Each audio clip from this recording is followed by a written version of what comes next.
Hey guys, still here and welcome back to Wargame Red Dragon Ranked. 1v1 against McMahon. I've played the guy before, he's a good player, he's fun to play against, and I am playing Baltic to try and beat him. We're on Hell in a very small place, and on this map with the Baltic motorized deck. I have a pretty set strategy. Go for the forest, the sector that you can see on the right hand side on the screen. Capture that first, secure it. It's a zone that you almost essentially get for free. And then start playing around the other sectors. Just make sure that forest is secure, because with it, and with a well-placed stealth tank and perhaps some ATGMs, you can make sure that nothing gets along the road. So, making sure to do that, I have an Ito, I have a couple of Raniko Yakri 90, I have a... are they 90? I'm not even sure. Raniko Yakri, anyway, I have a Riko Yaraya Yakri, and I have a stealth tank. On the left hand side I don't have that much, as you can see. I got the CV going to the 2-pointer, I have some SPG-9 as well as another Erico, and with that the left is going to have to hold out until relieved.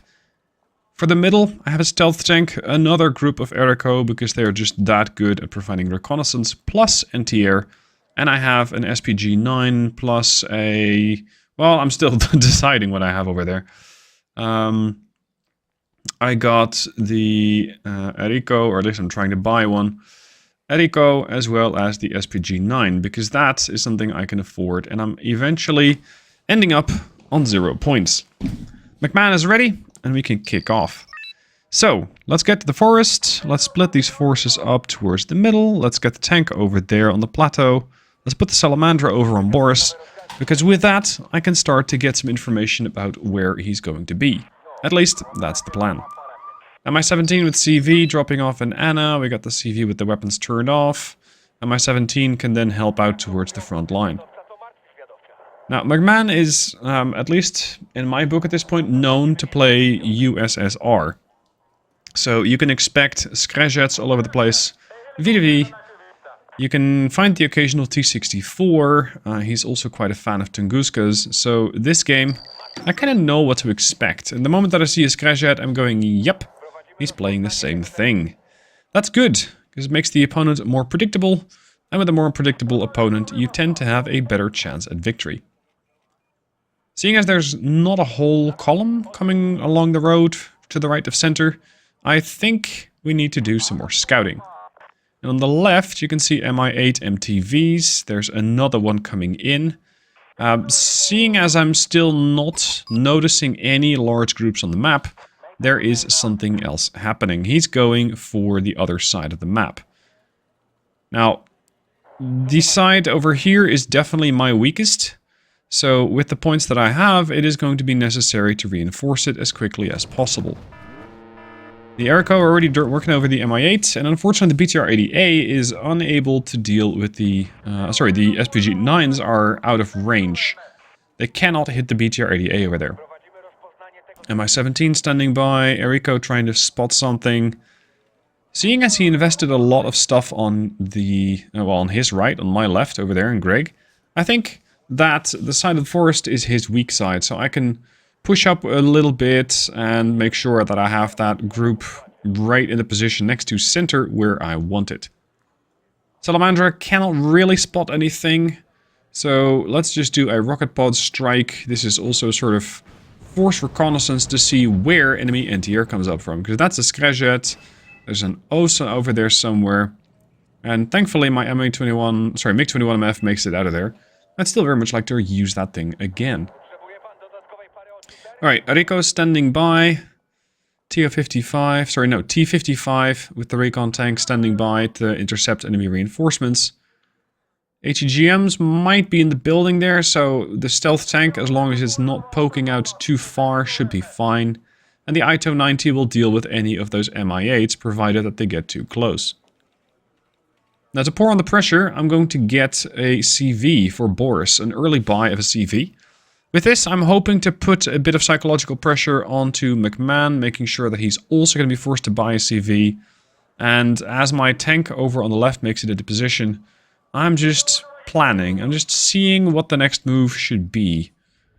Do I want to go on the offensive here? Do I want to go on the offensive next to center? How am I going to stop his offensive? Because based on the stuff that I'm not seeing, it is likely going to be a wave of stuff coming out of Gregory. So I might have to give up that sector. If so, then what? What's the next part of the plan going to be?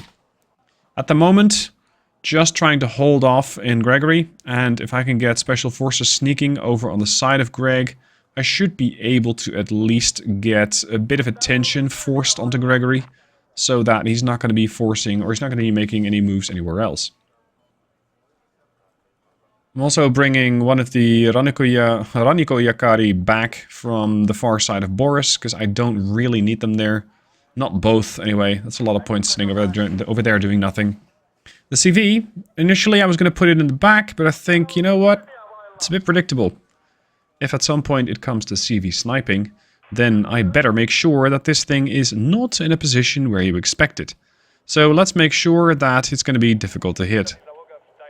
Now there's the OSA. I would like it dead, because with the OSA out of commission, I'm mostly dealing with Skrazets, I'm mostly dealing with a bunch of infantry, and as long as the OSA is dead, I should be able to get my helicopters to support the infantry inside of that building in Greg. Because it looks like they're about to have a pretty rough time of it. There is a bit of a quiet before the storm, but you can bet that the storm is coming. As we're moving more stuff into position, I'm also bringing a couple of ATGM guys in Mi-17s. Not so much for the ATGMs, but just to make sure that I get the Mi-17. I want the Mi-17 for its rocket pods, very quick to wipe out enemy infantry units. So a couple of those would be nice to have. Salamandra, initially thought of scouting out on the other side. At this point I'm going, no, let's not. And you can see how McMahon preps his attack. He hits me with artillery, making my troops less effective, stunning my guys, and here comes the wave. Loads of MTLBVs, which are there to soak up the fire, and then a couple of tanks, a couple of ASU-85Ms for fire support, and with my tank I'm at least trying to prioritize the high-value targets, such as the BMPT. The thing that I cannot quite see is what's happening on the side, and if that T-55 recon tank of mine gets side shot, I'm going to be in trouble. BMPT also coming under the attention of the Salamandra. I really want the BMPT dead, because it is such a fantastic infantry killer, and I really don't need that thing roaming around the place. Over on the far left, I have the Raniko Yakari. I just don't really know where to send them. So we're just going to have to try and find a gap, and maybe I can get them over the water using their XA-180s, but there are helos about, which makes this a bit dangerous. Now the other Mi-17 has arrived, not a moment too late, because I really need the infantry to be gone. Well, the MTLBVs are, well, they're a little annoying. They're just taking up attention of my units, but beyond that, they're generally not that dangerous. So, there you go. The vehicle's been destroyed, now I can wipe out the Modestrelki, and there is another OSA about. Immediately getting another one of my MiG-21 MFs and trying to get that thing killed as quickly as possible.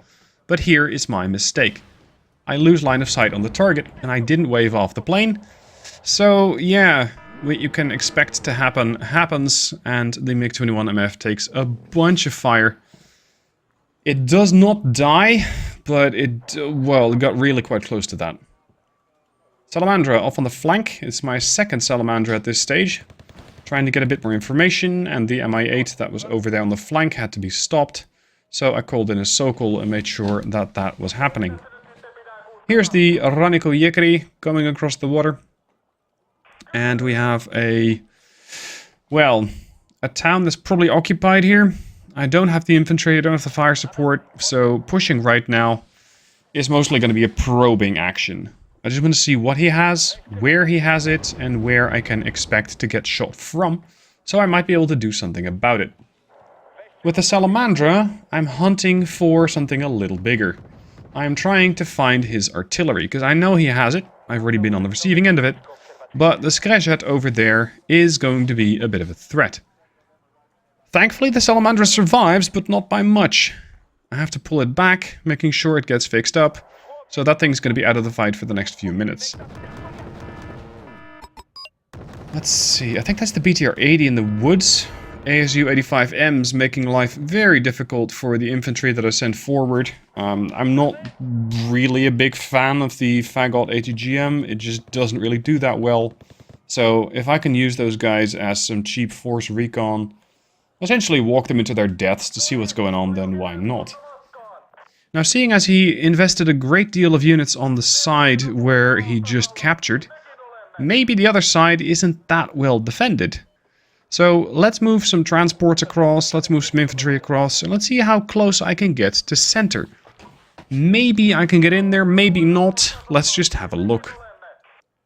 At least I can see a concourse unit. Take note, concourse, not concourse M. And as a motorized deck, I don't really care about the concourse. It's not that dangerous to me. Yes, it can blow up a vehicle, the occasional vehicle, but that's fine. Now let's go with a, again, aggressive CV positioning on the front line, so that it's not going to be on that spot next to the T-55 Recon on the plateau of Fedor, because that is really quite predictable. I mean, you know where it's going to be, you know what it's going to do, and considering that McMahon has artillery, I'm not exactly in a great spot when it comes to being able to hide my CVs, so let's just hide them on the front line, because that's generally where people don't expect them. Another misplay with the MiG-21 MF, and this time around, not so lucky, and it dies just as well as it should. And I say to him in chat, terrible plane management. He and I played a game yesterday, I might show you that on the channel later. It was on his, well, that was his game where he did really poorly with the planes.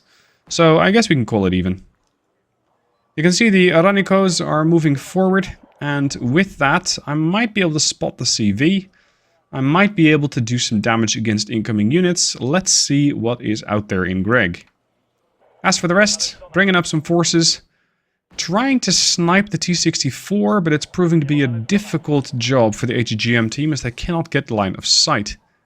So Assyria comes in, and the Syria goes after, well, initially, the tank. Then I spotted Tunguska. Tunguska does not shoot back. The T-64 gets hit once but survives and is now making life difficult on my 185 KTs, which fortunately are able to break line of sight with the forest just as much as the forest is working for the tank. Time to put the CV into Fedor, making sure I capture some more, getting some more infantry out here for the front line of center. I'm not really expecting a whole lot of resistance there. Something blew up there, that was a BTR-80, thanks to the HGM guy. And let's make sure he can keep doing that. Let's get him another resupply vehicle. As for the Raniko, they have reached the end of Gregory. I haven't found a CV, so it could be an infantry CV, considering the multitude of Mi-8 MTVs about. But even if it is, sending in a bomber right now, it's not likely to work. Going in with mortars might work. But at the moment, I just want to stand by with the Raniko and make sure that I can just use them later. Let's get some more units in, a couple of Spado Kroniarzi, and with those, hoping to get a bit more secure when it comes to the middle. Because I'm kind of expecting a CV of McMahon to arrive there at any moment. I don't want that. I like that +1 that I'm ticking, and a CV over there would really rain on my parade. Let's get some mortars in, a couple of Tlakadi 4s, so that I can start wiping out AGGMs, lone vehicles, and, well, whatever else happens to get spotted by the Erko. Another helicopter flies in, it takes a hit, but these things are sturdy. They don't go down in one shot. We're gonna have to motivate them a little more. On the front line, if you will, in Greg, I do detect something. I wipe it out. I think it might have been Spatz-Gru. I'm not sure. I think it was a BTR-90. That's my suspicion. Now let's get some more guys over. XA-185 KTs with the Yikri. McMahon is clearly not happy that I have units behind his lines. And I think he suspects that I have some stuff in Fedor, or he's just making sure that I cannot get rid of my, or that I cannot fully control Fedor. So the Erko that I have on the front line in Fedor are going to have a bit of a challenge on their hands, shall we say. Now, let's get the Raniko to the front line on a different position, again, as an ambush unit. They are fairly pricey, but, well, if they can sideshot anything worth about 40 points, then I'm happy. More units to the front line in center, and with the Telux, the mortars, I also am able to smoke all that way out there, allowing my infantry to move up. At least that's the plan.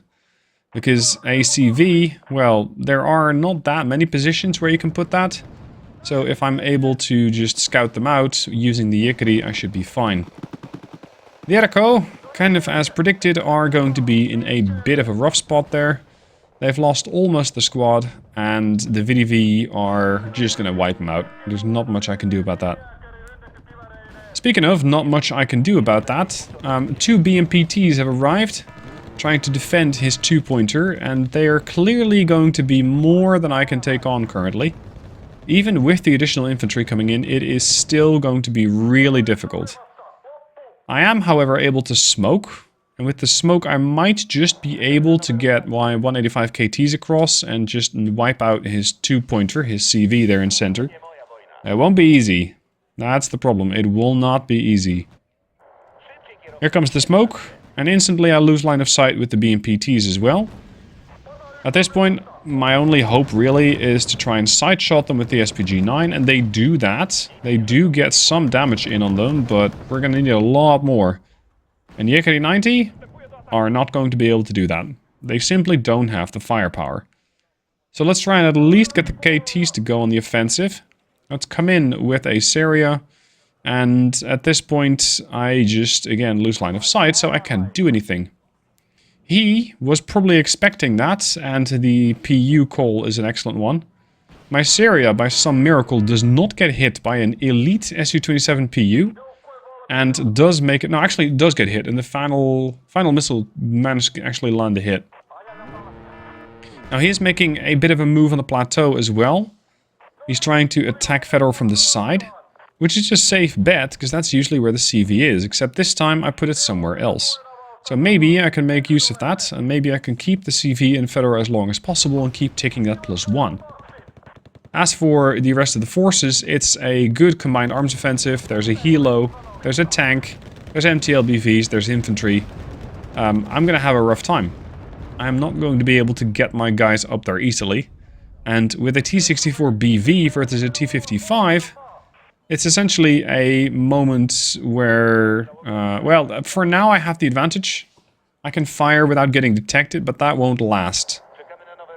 The PU is still up there. I call in a new Seria, completely forgetting about the PU. And of course, my tank, now under threat from 2 tanks, starts taking so much fire that it is soon going to be dead.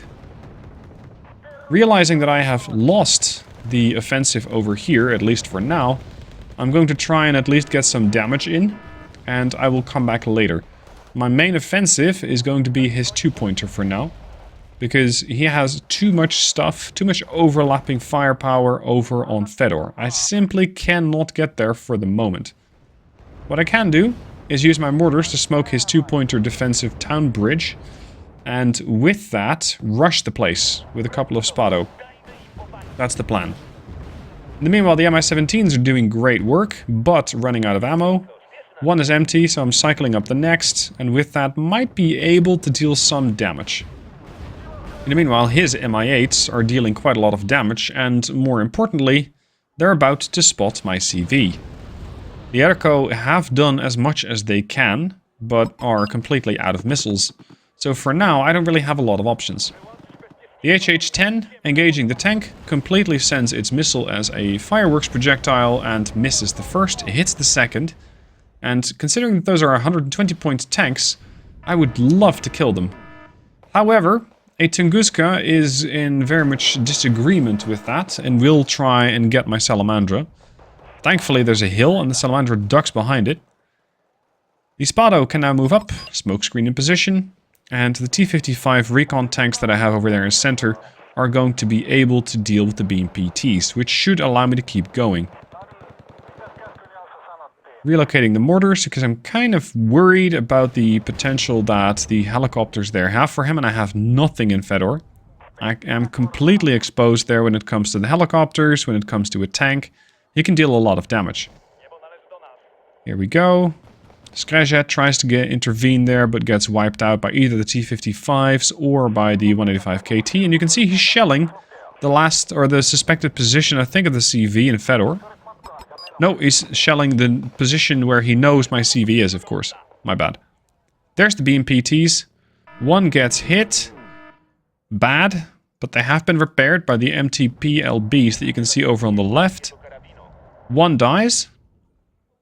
That is good news. Now I can deal with the other one. And we have a bunch of VDV over in Fedor, quite close to my CV. I already removed my CV from Fedor.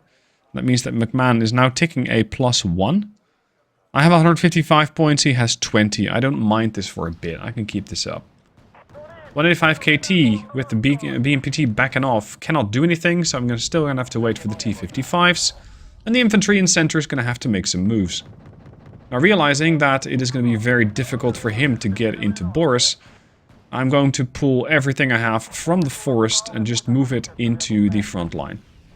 Here come the T-55s, wiping out the BMPTs. Time to split them up, cover some better fields of fire. And, oh, look at that. That's a Tunguska. That's an expensive Tunguska. And there comes a T-72B1. I think he was managing his forces in the middle. And the T-55s, without breaking a sweat or taking a hit, wipe out the T-72B1 and the Tunguska. That's expensive losses that he's taking over there. Now, I have a CV out of position, I have a CV out of a sector, and at some point I'm going to realize, oh right, of course I can use my CV that was parked in Fedor to go and park in his 2-pointer. And if I'm also able to wipe out his CV, I can take a +3. So that's going to be the next objective, and there finally is the CV. Spado come in and wipe it out, so I'm at a +1. At this point, however, he has a lot of infantry bearing down on center. It's going to get quite busy. A couple of KTs have arrived with more Yikiri 90. I still have my mortars. I also have a couple of special forces coming in for the middle. And I'm trying to get back into Fedor. It won't be easy. And for now, I'm mostly focused on defending center from further incursions. But if I can just get into Fedor and distract him further, then that should be a really good move to get potentially a +2. Sorry, potentially a +4 actually, because I'm already at a +1. There we go, relocating the third T-55 to the front line. The infantry is just going to have to make a run for it, because I don't really have a transport available. I have a Scot, but I'm sending it across the water. And let's see, what is next? Yeah, Spetsnaz. That's a bit of a problem for Raniko Yekari. I cannot defeat those, so I'm trying to make a run for it, but Spetsnaz is just as fast. Spetsnaz, however, are also quite expensive, so he spent a good deal of points trying to catch my guys and make sure they weren't going to be a threat. Another CV comes in, and he either forgot about the guys over there, or he didn't manage the CV away from the main road, because I am essentially spawn camping at this point. Because I did not get enough resistance, and with that, he's losing a lot of expensive stuff coming into Dmitry. The Mi-8s are causing me quite a bunch of damage, so I'm already trying to relocate my Ito 90. And as he's probably paying attention to center, I'm smoking up in Fedor. Smoking up so that I can drop off my infantry from the XA-180s and prepare my Raniko Yekiri 90 for an attack on Fedor. Whatever happens to be in there is going to have a really bad time as they encounter my special forces. As for the rest, let's get another couple of Eriko 90. A couple of Motostrelki. No fire support for the Motostrelki, nor do they seem to be in cover. And the Raniko Yekiri 90 just take no time at all, murdering a bunch of Motostrelki 90 with just their machine gun. Turning the machine gun off to make sure I engage vehicles if they happen to be there, because vehicles generally for infantry are the real killer. Now CV moving, because the CV is coming under a bit of threat. I'm saying, oh shit, because I want him to think that he killed the CV. I'm still at a +1, so for now it's fine. I'm not sure if he can see the CV, but I wouldn't be surprised if he does. You can see that every unit of infantry that he spawned in, and that's 4 squads, they're all dying. They're all getting shot at by the TO-55s. Sorry, the T-55 recon tanks. The T-55 are the napalm ones, my bad. There is still some resistance in Fedor, but I'm slowly but steadily grinding through the sector. And the T-55s are making sure that no further reinforcements make it to the front line. So I shouldn't have an increasing amount of threats in Fedor. But the ones that are currently there are making it a bit more dangerous, especially for the XA-185 KT. A couple of Skrzets over there, so I throw down another wall of smoke. And that should allow my Raneko 90 to get close enough without breaking... well, without getting completely murdered. Which is something that tends to happen the moment that you come up against a Skrzet at range. Aito dealt with another couple of helicopters. So I'm glad I was able to use that guy. And over there we have some fire, but unfortunately not that much. And the Raneko Yekiri, while slightly stunned, can generally keep moving. Cresting the hill at a speed, you can see that the Skrzets are pulling back. At this point I have reasonably good control over Fedor. And with so much control, I'm also planning on rushing either the rest of Fedor or potentially deeper into the other line that he still has. So that's why all the recoilless rifle trucks are coming in. One shot, one Skrzet less, pushing up, another shot, another Skrzet. And there might be some more interesting targets over there. And there's the CV. That's what I'm looking for, and there is also a Tunguska, which is also very nice to get. The CV does manage to stay in cover, I believe, and I'm pushing up with everything else that I have. Raneko moving forward, KT moving forward, Yekiri, Eriko Raya Yekiri, trying to get everything forward so I can hunt down whatever he has over here. Unfortunately, one tank and one helicopter are not exactly inclined to let me do that. So at this point, the Raneko are all dead, and the KT is fighting a ATGM, which should be its mortal enemy, all by itself and winning. At this point, the points are really coming in, because he's been forced to give up Fedor. I have 8 Teramustis and 3 XA-185s coming in, and I am preparing to make a move on Gregory, because I think that, with the exception of a couple of ASU-85Ms, there probably isn't that much there. There isn't that much that I can't very quickly kill. At least that's the plan.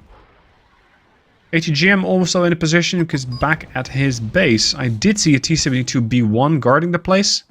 So I really want to make sure that I get that guy before he becomes a threat. And just as my Teramustis, my recoilless rifle jeeps, are arriving, he is making a push. Whatever he has left is coming down over on my left flank. So at this point, I'm going, okay, so you're probably getting desperate, and I wouldn't be surprised. My CV was moving, by the way, so that's why he got a plus. Oh, sorry, what the points were neutral. Still moving the CV. His CV is in Fedor, so he did manage to sneak a CV in there. And there's 3 T-72B1s, but at the moment I'm a little distracted. I'm not really paying that much attention to what's going on over there. A couple more Mi-17s for further fire support, pushing with everything I have, because I think he just sent out most of what he had. So I should be able to just wipe out the infantry that's in the building, the Motostrelki 90, take the building for myself. And seeing as the ASU-85s are generally really blind, I might be able to capitalize on it and make sure that I just rush them. Either with the Terras, or with the KTs, or with the infantry. They should not really be that much of a threat. There they are. They are dealing with the Raneko over on the other side. The Raneko taking quite a bit of damage. Missile out from the Fagot, manages to get 1. The other guys, unfortunately, I'm starting to lose Teramustis to the other guy, to the ASU-85. More Motostrelki coming in, machine gun back online, and the KTs might be able to fire from the move. If not, so be it. My Yekiri will handle it. There you go, there's a second vehicle dead. Continue the push, continue going, get the KTs to move forward, get the KTs to get to, well, potentially the CV. At least that's the end goal. My CV in Fedor uncontested. My CV in his 2-pointer is contested. And at the moment, I don't really have that much that I can use against him. But at this point, it doesn't really matter, because with about 12 minutes left, a hefty lead, and a lot of points coming in, he says GG, and it's the end of the game. Baltic motorized deck.